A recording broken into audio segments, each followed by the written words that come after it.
এখন যদি এই আমেরিকার প্রেসক্রিপশনে ইসলাম বিরোধী আইন প্রণয়নের চেষ্টা করেন, আপনাদের পরিণতি হাসিনার চাইতেও ভয়াবহ হবে। এদেশে একটা কথা বুঝে রাখেন, এদেশে একটা কথা খুব সাবধানে বুঝে রাখেন, এদেশের মানুষ যদি নামাজ ঠিক মতো নাও পড়ে, ইসলামের বিরুদ্ধে আঘাত আসলে বসে থাকেন। মসজিদের প্রতি আঘাত আসবে, ইসলামের প্রতি আঘাত আসবে, এটা এদেশের মুসলমান সহ্য করে। উনি বলছে ফাঁসি চাই, এটা খারাপ কিছু বলছে? এতে হাসেন কে? লজ্জা হওয়া উচিত, অন্তরে তো কষ্ট থাকা দরকার। আমি কি হাসির কথা বলতেছি? আমি তো বলি এরা শুধু দেশের দুশ্মন নয়, এরা ইসলামের দুশ্মন, এরা মানবতার দুশ্মন। আল্লাহ এদেরকে হয় হেদায়েত দেখ, নাহলে ধ্বংস করে দেয়। এই মানুষগুলো সহ্য করলেন না, উম্মতকে জাগালেন, বললেন হে উম্মাহ, এতে কি হচ্ছে? আমরা অনেক সহ্য করেছি, ব্যক্তি পর্যায়ে সহ্য করা যায়, কিন্তু আল্লাহ এবং তার রাসূলকে বললে সহ্য করা যায় না। গর্জে উঠলেন আল্লাহর বান্দারা। শাহবাগের লাঠিও পালাইছে, ইমরান সরকারও পালাইছে, এইবার আওয়ামী লীগ সরকারের গদি লয়ে টানাটানি। আপনারা তো আন্দোলন দেখছেন, এই 2024 সালের আন্দোলন, এই প্রজন্ম দেখছে। আপনারা 2013-14 আন্দোলন দেখেন নাই, এর চাইতে ভয়ঙ্কর আন্দোলন ছিল 2013-14। কিন্তু সমস্যা কোথায় ছিল? ছাত্রদের আন্দোলনে সেনাবাহিনী ছাত্রদের পক্ষ নিছে, কিন্তু আলেম ওলামাদের কিংবা বিএনপির আন্দোলনে সেনাবাহিনী, র্যাব এরা সম্পূর্ণ তাদের বিরুদ্ধে ছিল। না হলে ওই সময় হাসিনার গদি শেষ হয়ে যেত, ওই সময় শেষ হয়ে যেত। হয় নাই কেন? কারণ সেই সময় প্রশাসন সাপোর্ট দেয় নাই, ছাত্রদেরকে সাপোর্ট দিছে, হয়ে গেছে। প্রিয় ভাইরা আমার, বন্ধুগণ আমার, এই যখন অবস্থা, আল্লাহর বান্দারা দেখলো কিরে এরা যেইভাবে আল্লাহ এবং তার রাসূলকে নিয়ে কটূক্তি শুরু করছে, মুমিনদের কলিজায় আঘাত দেওয়া শুরু করছে, আর ঘরে বসে থাকা যায় না। মুমিনদের অন্তরের মধ্যে দাবানলের মতো আগুন জ্বলে গেল।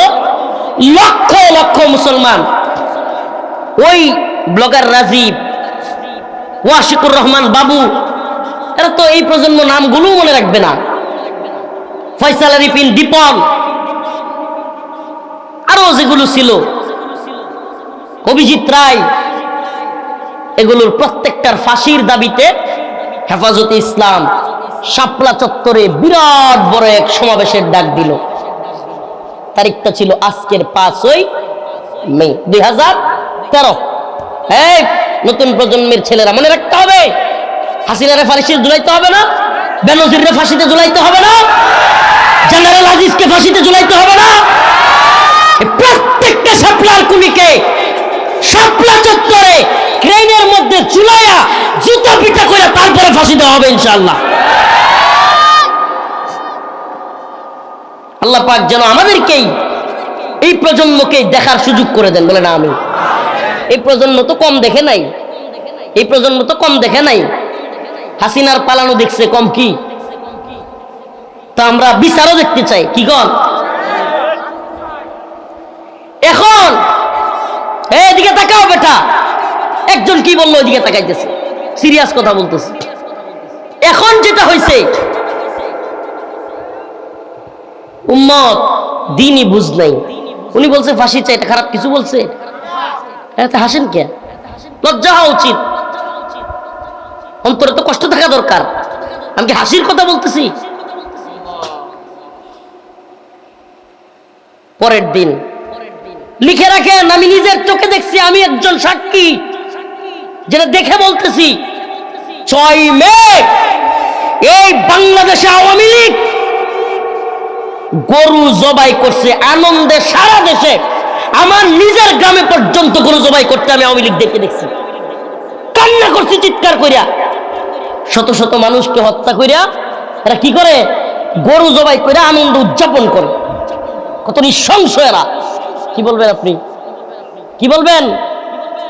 আমি নিজের চোখে দেখছি গরু জবাই করতে, আমার গ্রামে হয়েছে। অন্যান্যরা অন্যান্য গ্রামে দেখছেন কিনা জানি না, আপনাদের অনেকের হয়তো মনেই নাই, আপনারা ওইভাবে খেয়ালই করেন নাই। 2013 সালের 6 মে গরু জবাই করে তারা উদযাপন করেছে।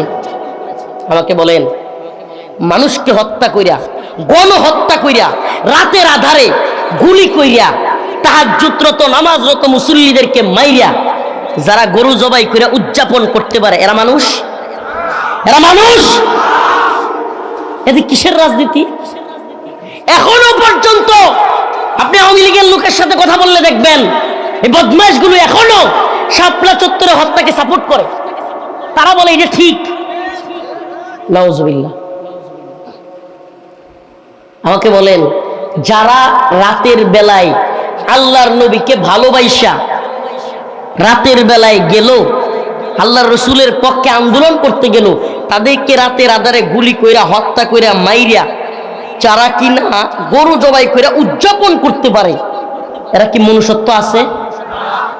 আমি তো বলি এরা শুধু দেশের দুশ্মন নয়, এরা ইসলামের দুশ্মন, এরা মানবতার দুশ্মন। আল্লাহ এদেরকে হয় হেদায়েত দেখ, নাইলে ধ্বংস করে দেখ। আল্লাহ এদেরকে হয় হেদায়েত দেখ, নাইলে কি করুক। আমি আর বেশি বলবো না, শুধু ইতিহাসটা বললাম। আজ একটা ঐতিহাসিক দিন, আয়াতে কারিমা তিলাওয়াত করেছি, শহীদদের মর্যাদা নিয়ে একটু কথা বলি। ইয়া আইয়ুহাল্লাযীনা আমানু ইসতাঈনু বিস-সাবরি ওয়াস-সালাহ ইন্নাল্লাহা মা'আস-সাবিরিন ولا تقولوا لمن يقتل في سبيل الله أموات بل أحياء ولكن لا تشعرون। আমি আয়াতের আলোচনায় যাওয়ার আগে আজকের ঐতিহাসিক 5ই মে নিয়ে যে কথাগুলো বললাম, আপনাদেরকে আরেকটা কথা বলিনি। আচ্ছা বলেন, ওই দিনের আমাদের নিজের চোখে দেখা আমাদের ভাইদেরকে হত্যা, আমাদের ভাইদেরকে শহীদ করা, শত শত মানুষকে আহত করা, পরের দিন গরুর গোশত জবাই কইরা উদযাপন করা, এগুলো দেখার পরে আমাকে বলেন, যারা এগুলো নিজে প্রত্যক্ষ করছে তারা কি কোনোভাবেই এই দলের লোককে দেখতে পারবে? বলেন পারবে? আমরা শুধু আমাদেরকে জেলে নিছে, রিমান্ডে নিছে, নির্যাতন করছে, এই জন্য এদের দেখতে পারি না এমন না, বরং শাপলার কারণে আমি এদেরকে দেখতে পারি না। শাপলার এই বিষয়টাকে যারা সাপোর্ট করে এরা কখনোই মনুষ্যত্ববাদী মানুষ হইতে পারে। প্রিয় ভাইরা আমার, আমি 3টা বিষয় নিয়ে কথা বলবো, মুখতাসার। হুজুর যেহেতু বলছেন লম্বা সময় কথা বলছেন, আমি লম্বা সময় কথা বলবো না, আমার শারীরিক অবস্থা ওইরকম নাই, আমার অভ্যাসও নাই লম্বা সময় কথা বলা। 3টা বিষয়ের একটা নামাজ, নাম্বার 2 সবর, 3 নাম্বার শহীদের মর্যাদা। আজকে যেহেতু এক ঐতিহাসিক দিন, আমি শহীদের মর্যাদা দিয়ে শুরু করি। আল্লাহ রাব্বুল আলামিন বলেন, ওয়ালা তাকুলু লিমান ইউকতালু ফি সাবিলিল্লাহি আমওয়াত বাল আহইয়া ওয়ালাকিন লা তাশউরুন।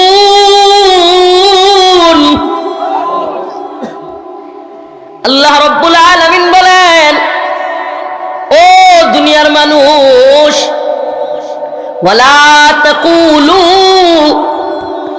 তোমরা বলিও না, লিমান ইউকতালু ফি সাবিলিল্লাহ, যারা আল্লাহর রাস্তায় জীবন দেয়, আমওয়াত, মৃত।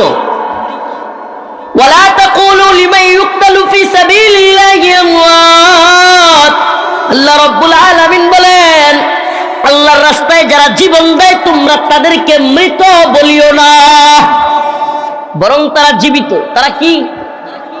আল্লাহ বলতেছেন জীবিত, আমরা দেখতেছি মৃত, কিন্তু আল্লাহ কি কয়? তাইলে এটা কাহিনী কি? বাস্তবতা কি? বাস্তবতা হলো হাদিসের মধ্যে রাসূল সাল্লাল্লাহু আলাইহি ওয়াসাল্লাম বলেছেন, যদি কোনো ব্যক্তি আল্লাহর রাস্তায় জীবন দেয়, ওই ব্যক্তির যে আত্মাটা আছে, রূহ আছে, ওই আত্মাকে আল্লাহ রাব্বুল আলামিন জান্নাতের একটা সবুজ পাখির ভিতরে ওই শহীদের আত্মাকে ঢুকায়া দেন, ওই শহীদের আত্মাকে জান্নাতের সবুজ পাখির মধ্যে ঢুকায় দেন। সুবহানাল্লাহ বলবেন না? ওই সবুজ পাখির মধ্যে জান্নাতের ভিতরে গিয়া ওই শহীদের আত্মা সবুজ পাখি হইয়া ঘুরতে থাকে, যেখানে মন চায় ঘুরে, যেখানে মন চায় উড়ে, যেখানে মন চায় যায়, যা মন চায় তাই খায়। আর আসতে কোন শাপলার শহীদদেরকে আল্লাহ পাক কবুল করুক। আরো জোরে বললাম আমিন। আজকে আলহামদুলিল্লাহ হেফাজতে ইসলাম বাংলাদেশ, এতদিন তো কিছুই করা যায় নাই, এখন একটা উদ্যোগ নিয়েছে। অলরেডি খুঁজা 93 জন পাওয়া গেছে ওই রাতে যাদেরকে শহীদ করা হয়েছে, একেবারে নাম ঠিকানা সহ পরিচয় সবকিছু। কয়জনের? 93 জন। একটা রাত্রে কয়টা মানুষ? এটা তো মাত্র শুরু তদন্ত। সারা দেশে কি পরিমাণ মারছে তালাশি দিলে, আগে তো তালাশি দেওয়াই যায় নাই। কেন? কারণ প্রত্যেকটা শহীদের বাড়িতে গিয়া পুলিশ র্যাব থ্রেট দিছে গিয়া যে তোর ছেলে কেমনে মারা গেছে, বলবি যে ঢাকায় অ্যাক্সিডেন্ট করছে। যদি বলো শাপলা চত্বরে গিয়া খুন হয়েছে, তাইলে কিন্তু তোদের খবর আছে, তোদেরকে শেষ করে নাম। কিছুই করা যায় নাই। এখন হাসিনাও পালাইছে। সুবহানাল্লাহ, সুবহানাল্লাহ। এরা চাইছিল আলেম ওলামাদেরকে শেষ করতে, এরা চাইছিল ইসলামকে ধ্বংস করতে।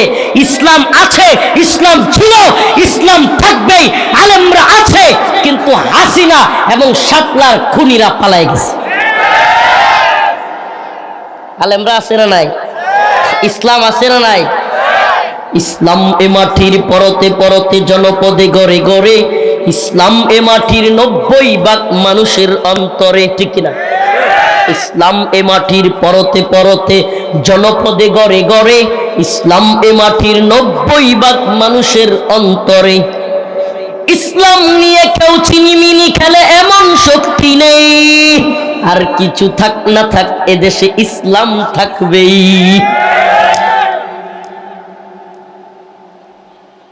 বিএনপির সব লোক আওয়ামী লীগ হয়ে যাইতে পারে, আওয়ামী লীগের সব লোক বিএনপি হয়ে যাইতে পারে, অবাক হব না। কিন্তু ইসলাম থাকবে না, এটা সম্ভব না। কি কথা কি বুঝছেন?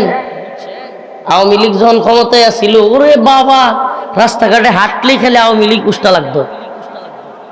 এখন খুঁজা আরিকেন দিয়ে আওয়ামী লীগ পাওয়া যায় না। এখন যারা জিগাবেন সব বিএনপি। বিএনপির অভাব নেই। কিন্তু যখন আন্দোলনে যাওয়া লাগতো, সংগ্রামে যাওয়া লাগতো, অস্ত্রের সামনে দাঁড়ানো লাগতো, তখন আমরা দেখছি আন্দোলন কইরা কতজন বিএনপির লোক ছিল। আর বিএনপির লোক ছিল, ছিল না এমন না, কিন্তু কঠিন মুহূর্তগুলোতে খুব কম লোককেই পাওয়া যায়। এখন তো দেখবেন যে বড় বড় সাইনবোর্ড লাগাইয়া, ওই দিন দেখলাম যে ঢাকায় এক টুকায় সে বিরাট বড় এক ছবি লাগাইছে বিএনপির এক নেতার সাথে। এখন একজন নিজ দিয়ে পোস্ট করছে, লিখছে যে এইবার তো গাছ থেকে সুপারি পারনের আর লোক পাওয়া যাবে না, সুপারি যে পারতো হ্যাঁ নেতা হয়ে গেছে। প্রিয় ভাইরা আমার, ওই যে গাছ থেকে ছোট ছোট বাচ্চারা নিমকি মেরে সুপারি পারে না, সেও এখন নেতা। প্রিয় ভাইরা আমার, কাউকে ছোট করার জন্য কথা বলছি না, কিন্তু মনে রাখবেন ত্যাগ, কুরবানি, এগুলোর সময় লোক পাওয়া যায় না। বড় বড় নেতা, বড় বড় শায়েখ, বড় বড় অমুক তমুক, কিন্তু আওয়ামী লীগের কিংবা স্বরাষ্ট্রমন্ত্রীর অমুকের তমুকের বাসায়, এগুলো আমরা অনেক দেখছি। বড় বড় শায়েখ, বড় বড় নেতা, বড় বড় লিডার, আওয়ামী লীগের মন্ত্রীর বেওয়াই, আওয়ামী লীগের মন্ত্রীর সাথে মিলে মিলে চলে, আওয়ামী লীগের মন্ত্রীর বাসায় গিয়ে বসে আছে। হ্যাঁ, আমারও দৈরেন না, এগুলো আমরা দেখছি। এই জন্য ত্যাগ কুরবানি যারা করেছে, শাপলায় যারা শহীদ হয়েছে, আমরা যেন তাদেরকে না ভুলে যাই। ভুলে যাব আমরা শহীদদের? ভুলে যাব? আল্লাহ বলেন শহীদদের মর্যাদা, তারা জান্নাতের মধ্যে যাবে, তাদের আত্মাটাকে সবুজ পাখির মধ্যে ঢুকায়া দেওয়া হবে। উঠতে যেই পক্ষেরই লোক হোক, দিন শেষে যে ব্যক্তি বুঝে যে আমি মুসলমান, আমার কবরে যাইতে হবে, কিশোর বনাস ইসলাম নিয়ে কথা তুলছে, রাষ্ট্রধর্ম ইসলাম থাকবে না, নারী পুরুষ সমান অধিকার দিতে হবে, মহিলাদেরকে আমাদের মা বোনদেরকে পতিতালয়ের লাইসেন্স দিবে, তারপরে কি ওখানে যৌনকর্মী হিসেবে আমাদের মা বোনদেরকে পাঠাবে। এগুলো শুনলে আমরা কিন্তু সহ্য করব। 3 মে একটা সিগন্যাল দেওয়া হয়েছে, সিগন্যাল কি একটা সিগন্যাল দেওয়া হয়েছে, যদি আপনারা না শুনেন, যদি এদেশেও আমেরিকার প্রেসক্রিপশনে ইসলাম বিরোধী নীতিমালা তৈরি করতে চান, তাহলে অবশ্যই এদেশের আলেম ওলামারা এদেশের তাওহীদবাদী জনতাকে নিয়ে বাংলাদেশ অচল করে দিতে বাধ্য হবে। ৩০ সালের মুসলমান রাজি আছেন নাকি মা বোনকে আমরা পতিতালয়ের লাইসেন্সের পক্ষ দিমু? কথা কন না। শুনছেন এক নতুন আইন হইতেছে, এটা শুনলে তো বিবাহিতদের মাথা নষ্ট হয়ে যাওয়ার কথা। আল্লাহ মাফ করুক, ছোট ছোট ভাইয়েরা আছে, কেমনে কই, কিন্তু আমার তো কইতেই তো, এরা কি শয়তানি শুরু করছে, শুনলে আপনার মাথা নষ্ট হয়ে যাবে। স্ত্রীকেও যদি আপনি কি কমু, কেমনে স্ত্রী রাজি না, এখন যদি আপনি একটু রাজি করানোর জন্য একটু জোরাজুরি করেন, স্ত্রী ধর্ষণের মামলা করতে পারবে। কল্পনা করা যায়, শয়তানির তো একটা জাত আছে। সেখানে আমি জিজ্ঞেস করতে চাই, স্ত্রী যে রাজি না, এটা সাক্ষী কেডা দিব?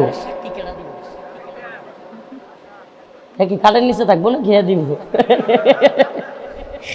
আচ্ছা মনে করেন স্বামী কইলো আমি জোরাজুরি করি নাই, স্ত্রী কইলো জোরাজুরি করছে, এখন আদালতে মামলা উঠলো, এখন বিচারকের সামনে বলেন তো কে সাক্ষী দিবে যে জোরাজুরি করছে? আপনারা অনেকে অবাক হয়ে গেছেন যে হুজুর কয় কি? হ্যাঁ, বাংলাদেশে ডক্টর মোহাম্মদ ইউনূসের কাছে একেবারে লিখিত আকারে প্রস্তাবনা দিয়ে আসছে কিছু নারীবাদীরা, ইসলামের দুশ্মনেরা প্রস্তাবনা দিছে যে নারীদেরকে জোর করে এই ধরনের কিছু করলে নারীরা চাইলে আদালতে গিয়ে ধর্ষণের মামলা করতেছে।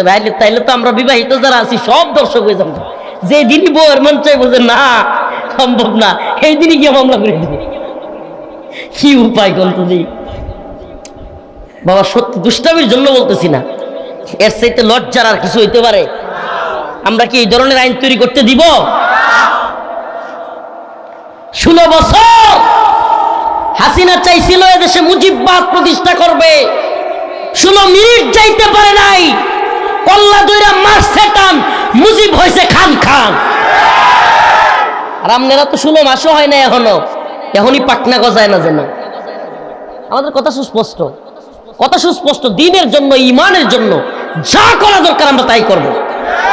এদেশে আল্লাহর বিরুদ্ধে, ইসলামের বিরুদ্ধে কোন নীতিমালা তৈরি করতে দিব না।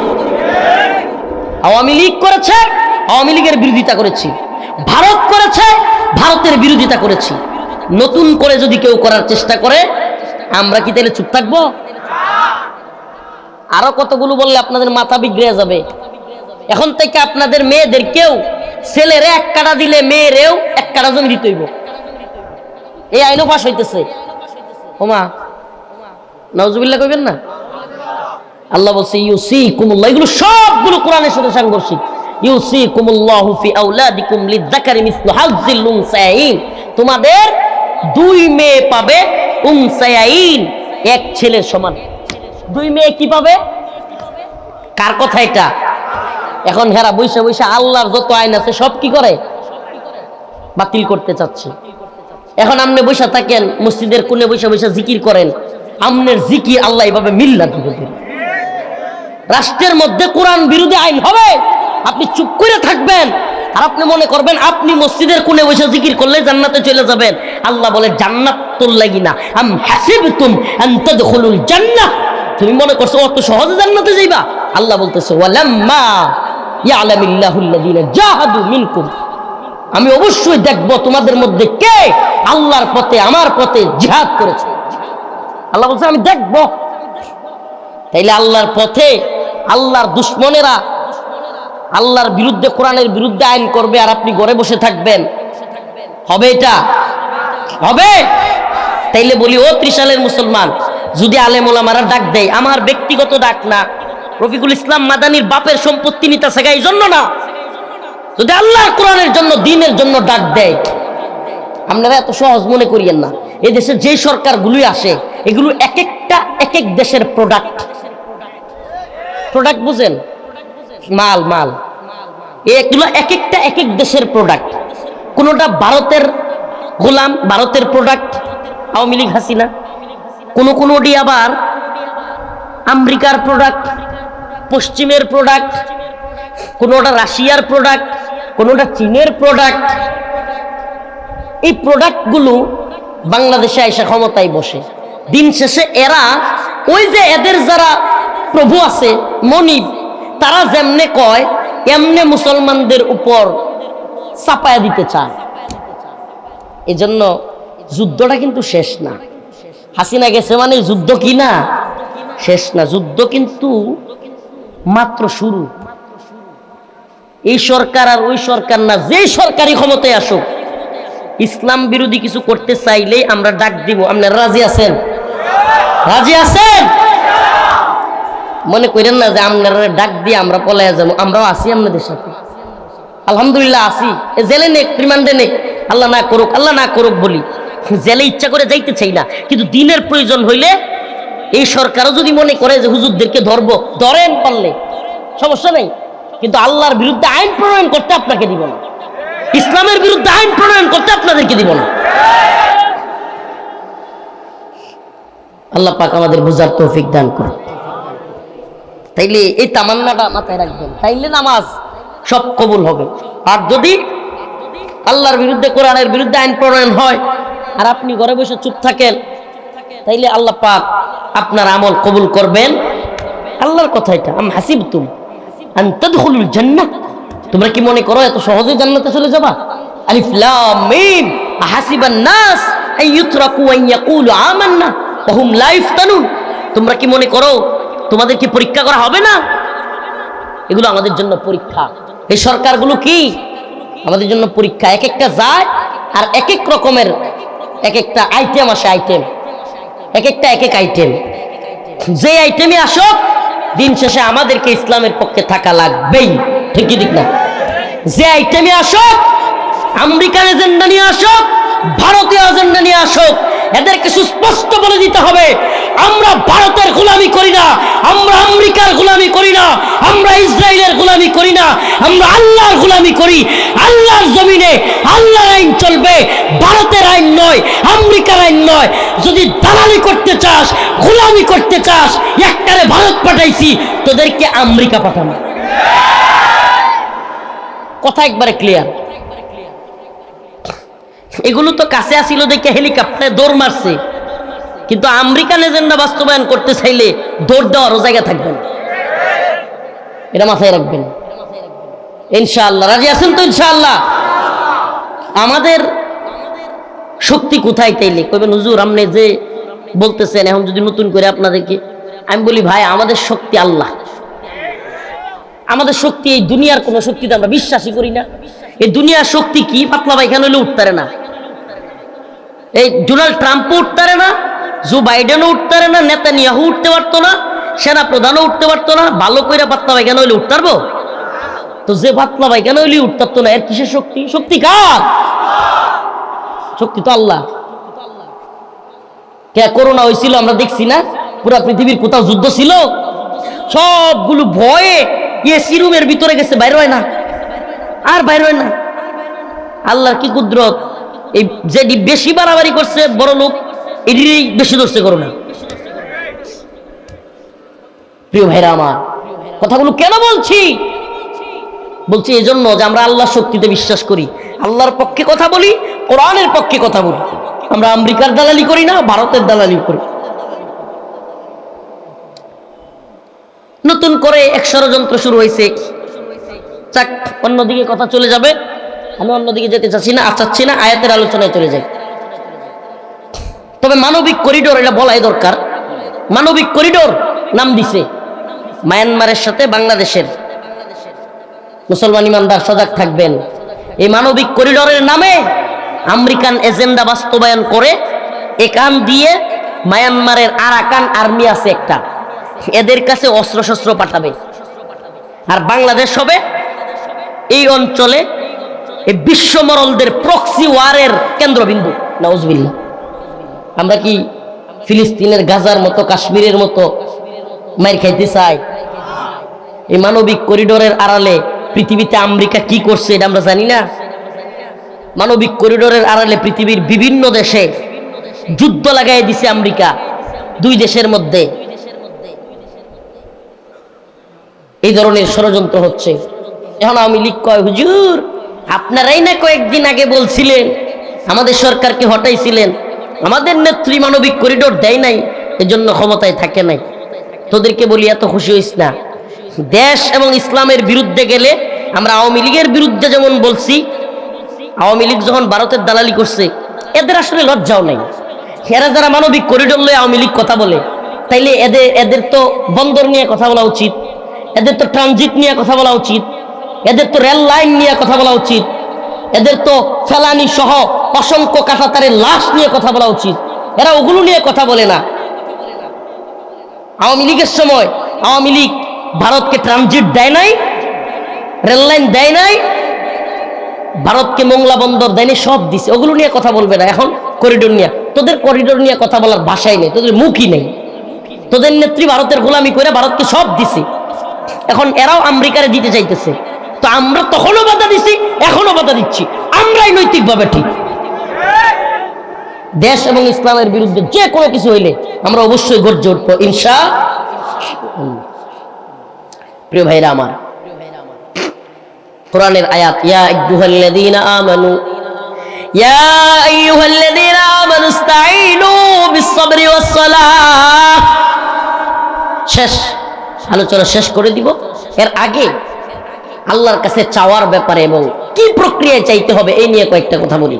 যে আয়াত তিলাওয়াত করেছিলাম প্রথম অংশ, ইয়া আইয়ুহাল্লাযীনা আমানু ইসতাঈনু, আল্লাহ রাব্বুল আলামিন বলেন, হে ঈমানদাররা, ইসতাঈনু তোমরা চাও, বিস-সাবরি ওয়াস-সালাহ তোমরা আল্লাহর কাছে চাইবা। কার কাছে? কোন দরগার কাছে না, দেওয়ানবাগির কাছে না, আটরশির কাছে না, ভণ্ড বাবার কাছে না, দুর্গার কাছে না, কোন পীর, কোন শায়েখ, কোন বাবার কাছে না। চাইবা কার কাছে? আল্লাহর কাছে। বিস-সাবরি ওয়াস-সালাহ আল্লাহ বলেন দুইটা তরিকায়। কয়টা? কয়টা? আল্লাহ রাব্বুল আলামিন বলেন তোমরা আল্লাহর কাছে চাইবা দুইটা তরিকায়। এক নাম্বার তরিকা হইল বিস-সবর, সবরের মাধ্যমে এবং নামাজের মাধ্যমে। কয়টা জিনিসের মাধ্যমে? সন্তান হয় না, চাইবেন কার কাছে? ঋণগ্রস্ত হয়েছেন, চাইবেন কার কাছে? জমির ফসলগুলো যেন ঠিক থাকে, চাইবেন কার কাছে? বাচ্চাটা যেন ভালো করে পড়াশোনা করে হাফেজ আলেম হয়, চাইবেন কার কাছে? ছেলেটার চাকরি হয় না, চাইবেন কার কাছে? মেয়েটার বিয়ে দিতে পারছেন না, চাইবেন কার কাছে? সব কিছু চাইতে হবে কার কাছে? সব কিছু দিতে পারেন কে? আল্লাহর কাছে চাইবেন। তরিকা কি? সবর, ধৈর্য ধারণ করবেন। ধৈর্য, বিপদের মধ্যেও সবর, অনুসরণের ক্ষেত্রে সবর, মুসিবতের ক্ষেত্রে সবর, গুনাহের ক্ষেত্রে সবর, সব কিছুতে সবর। সবর করতে হবে। রাজি আছেন ইনশাআল্লাহ? কিন্তু জালিমদের সময় সবর করা যাবে না, জুলুমের বিরুদ্ধে প্রতিরোধ করতে হবে। কিন্তু যদি বিপদে পড়ছেন, আল্লাহর পক্ষ থেকে গরুটা হারায় গেছে, টাকা পয়সা হারায় গেছে, আল্লাহ না করুক বাচ্চাটা মারা গেছে, স্ত্রী অসুস্থ হয়ে গেছে, কত ধরনের বিপদ আসতে পারে, মামলা দিয়ে দিছে কেউ, এই ধরনের বিপদগুলোতে কি করতে হবে? সবর করতে হবে আল্লাহর দিকে। আর কোনো কিছু চাইতে হবে। আল্লাহ রাসূল সাল্লাল্লাহু আলাইহি ওয়াসাল্লাম হাদিসের মধ্যে আসছে, যখনই কোনো কষ্ট আসতো, দুঃখ আসতো, ঝামেলা হইতো, সাথে সাথে আল্লাহ রাসূল 2 রাকাত নামাজ, সুবহানাল্লাহ বলবেন না? কয় রাকাত? 2 রাকাত নামাজ পড়ে আল্লাহর কাছে দোয়া চাইতেন। কয় হুজুর নফল নামাজ পড়বো, ফরজই পড়ি না। প্রিয় ভাইরা আমার, আল্লাহ রাসূল বলেছেন, মান তারাকা সালাতান ওয়াহিদান মুতাআম্মিদান ফাকাদ কাফারা, যে ব্যক্তি ইচ্ছাকৃত এক ওয়াক্ত নামাজ ছেড়ে দিল সে কুফরি করল। নাউজুবিল্লাহ বলবেন না? ইচ্ছাকৃত কেউ নামাজ ছাড়বেন? কে কে নামাজ ছাড়বেন? হাত তুলেন। এই মাশাআল্লাহ, কে কে নামাজ ছাড়বেন না হাত তুলেন। আয় আল্লাহ, আজকে থেকে তওবা করছি, আর নামাজ ছাড়বো না। হাত নামান। এই নামাজ ফরজ, ওই ঠিক না ইচ্ছা হইলো পড়লাম, ইচ্ছা হইলো পড়লাম না। নামাজ কি? ফরজ। যেটা ফরজ সেটা কি সারা যাবে? আল্লাহ পাক আমাদের সবাইকে নামাজি হিসেবে কবুল করুন। আল্লাহ পাক আমাদের সবাইকে শহীদি মৃত্যু দান করুন। আল্লাহ পাক আমাদের সবাইকে বিপদে বালা মুসিবতে সব কিছুতে সবর করার তৌফিক দান করুন। সবাই আমার জন্য খাস করে দোয়া করবেন। আমিও আপনাদের জন্য দোয়া চাই। আমার গাড়িটা সমস্যা হয়ে গেছে, ময়মনসিংহে ঠিক করাইতে দিয়ে আসছি, এই জন্য আসতে একটু দেরি হয়ে গেছে। আন্তরিকভাবে দুঃখ প্রকাশ করছি। আল্লাহ পাক আমাদের সবাইকে ঈমানের সাথে তাকওয়ার সাথে মৃত্যুবরণ করাক, বলেন আমিন। শহীদি মৃত্যু দান করুক, বলেন আমিন। আরেকটা কথা যুবকদেরকে বলে যাই, সজাগ থাকতে হবে। দেশ নিয়ে, ইসলাম নিয়ে বড় ষড়যন্ত্র হচ্ছে। এদেশের ইসলামপন্থীদেরকে নিয়ে বড় ষড়যন্ত্র হচ্ছে। এতদিন ভারত করছে, এখন পশ্চিমারা করতেছে। এই পুতুল যেগুলো আমেরিকা থেকে আসে, ভারত থেকে আসে, বিভিন্ন পুতুল প্রোডাক্ট, এরা দেশ নিয়ে ষড়যন্ত্র করতে। সজাগ থাকবেন। সজাগ কি? আলেম উলামারা যদি হক পথে দ্বীনের জন্য ডাক দেয়, তৈরি থাকবেন ইনশাআল্লাহ। রাজি আছেন? সুবহানাকাল্লাহুম্মা ওয়া বিহামদিকা আশহাদু আল্লা